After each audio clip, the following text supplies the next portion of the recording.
Thank you for plugging into this Family Life News podcast, streaming issues-driven, family-focused news. Welcome back to another edition of Real Answers with Christopher Anderson. Wednesdays during the Noon Report, we tackle the tough topics facing today's families with licensed mental health counselor Christopher Anderson. And Chris, with the holidays fast approaching, it's a good time to discuss family relations, in particular, what to do when there's tension with the in-laws. Oh boy, this could really be a loaded topic of discussion, couldn't it? Yeah. And Brandon, it's definitely, again, a tough topic. It's choppy waters to navigate as a married couple. And like you said, the holidays can be really difficult. Well, against that background, where do we start in discussing this difficult topic? I think it's important to keep a couple things in mind, a couple of biblical principles right from the start with this topic. And the first is that we are to honor our parents. And the second is to remember that we are to leave our parents and cleave or join up with our spouse to create our own family. This can be very difficult for all involved, and we should remember, too, that we have a fallen nature, and we all have to work against that, and turning that over to the Lord to help us to become more Christ-like.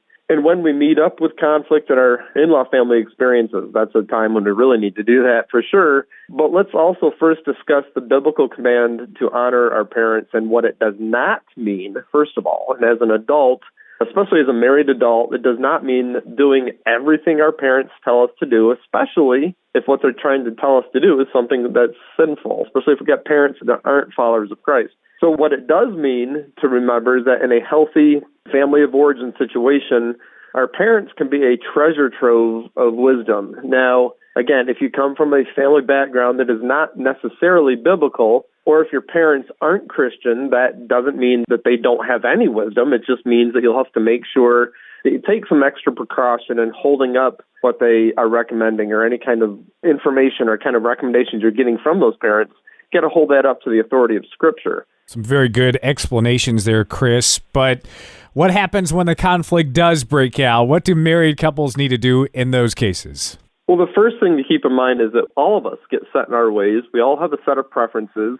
And change is not usually easy, even when it's a very positive change. So the interesting thing is our bodies, our minds don't easily distinguish between positive stress, which is called eustress, and negative stress or distress. Therefore, even when we're blending our families, and even when that process goes relatively smoothly with nobody intentionally trying to cause conflict, that can still be a stressful situation. But there are often elements of competition with in-laws, particularly daughters and mother-in-laws, that are usually just a reflection of patterns of habit being challenged due to the nature of family blending. So that's not necessarily an unusual situation. But it is not always the case. There can be cases where the conflict may include components of intentionality, or even if the conflict remains, let's say, unintentional, but it's clearly having a detrimental impact on the marriage, then the married couple needs to really communicate clearly about what to do in this situation. The husband, even if it's his parents or his parent that is causing the problem, needs to be willing to help protect his wife and to set some boundaries. In other words, he's got to be willing to go to bat for his wife and kind of help protect her in these types of situations, and that can be difficult.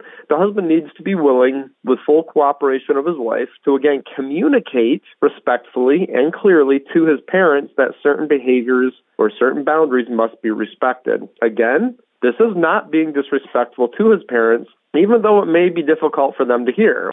He's had the reins passed to him in marriage, and he is now in charge of his own family. And that's a very biblical, godly concept. So this type of protecting behavior really is the responsibility of the husband.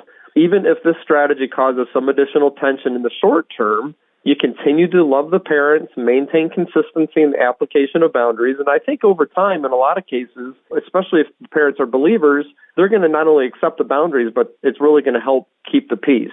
Especially with the Spirit's leading in their hearts, they will be willing to move on from the conflict and respect the married couple's new identity. It might not always be the case or come across that easily, especially if the in-laws are not Christian. But again, continuing to be respectful in the communication and hold firm to those boundaries really will help these types of situations. You've been listening to another edition of Real Answers with Christopher Anderson. Wednesdays during the Noon Report, we tackle the tough topics facing today's families with Christian counselor Christopher Anderson.